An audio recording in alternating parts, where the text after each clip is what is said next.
This Gospel is usually read on Ash Wednesday and sets the tone, if you like, for Lent, because it contains the three classical penitential practices: fasting, prayer, and almsgiving.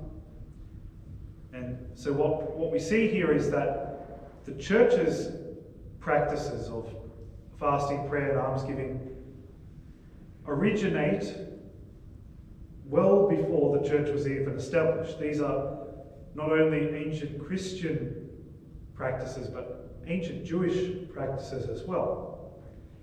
And those three practices we summarize under one word, which we call penance. These are three classical forms of penance. Each of them correspond to what we call one of the three concupiscences or temptation, sources of temptation: the world, the flesh, and the devil. The form of penance, of fasting, combats or corresponds to the inclination to be attached to the world, the evil of the world. Not the world in general, but that inclination we can have to be disorderly attached, inordinately attached to the things of this world at the expense of being attached to God. So classically we think of money or possessions. These are things of the world that, although not bad in themselves, they can be good in themselves, but not bad in themselves, when we put them in the wrong place in our life, then they become a problem. And so almsgiving helps us combat that attachment to the world. Fasting, the attachment to food, to the things of the flesh, particularly. And so therefore it helps us conquer not only disordered attachment to food and to consuming things, but also it's a great help in the war against impurity, growing in purity. And then prayer, of course, is the primary mechanism we grow in the life of God, in our relationship with God, and therefore displace the enemy from our life.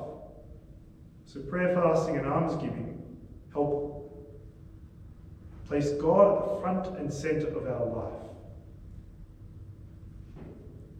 When Jesus mentions each of these things today, he's getting a message to about how to carry them out. And he's saying, don't do them where everyone can see them, but do them in private.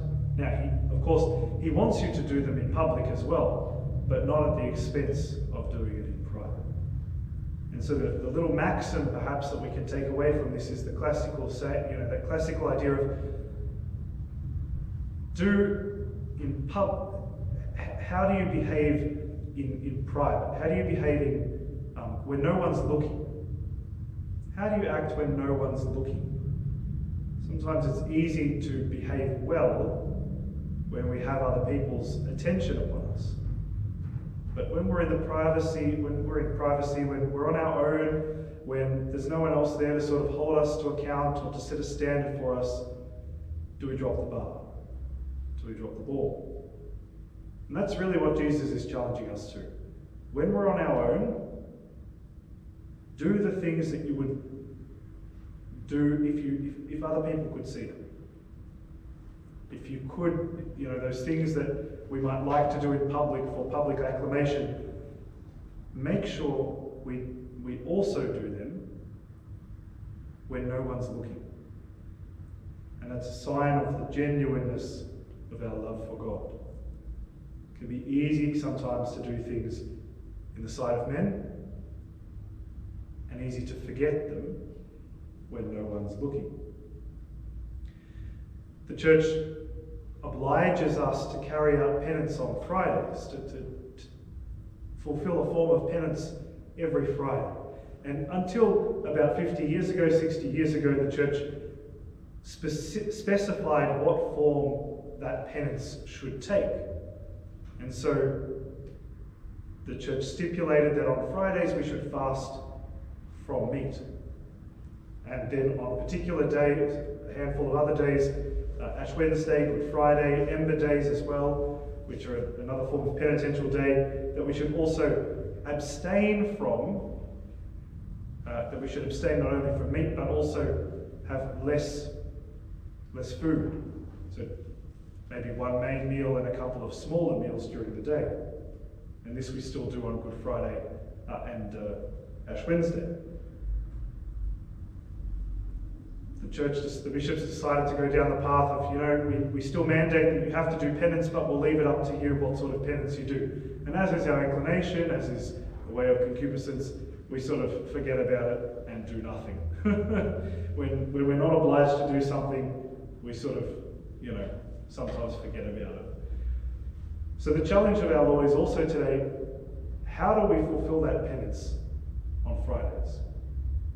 Because it's not just something hard we take up, it's a way of identifying ourselves with that most sacred and loving action that the Lord did for us on Good Friday. The greatest act of love. He gave himself for us. And penance is a form of sacrifice, and therefore a way of, it helps train us in love. Love requires sacrifice. And so whatever form of penance we fulfill, it's a training in love and an identification with Christ who loves us.